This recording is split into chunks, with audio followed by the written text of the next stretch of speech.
They are the biggest man in the world.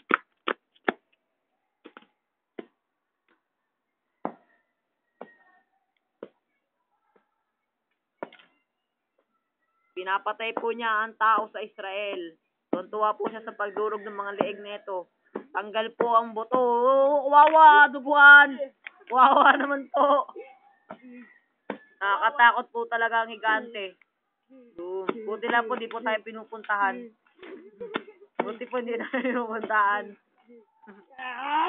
Uy, nagagalit na siya. Lapitan po natin. Wow.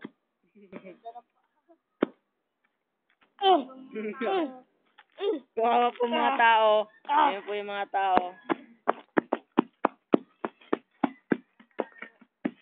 Ay, di pala higante.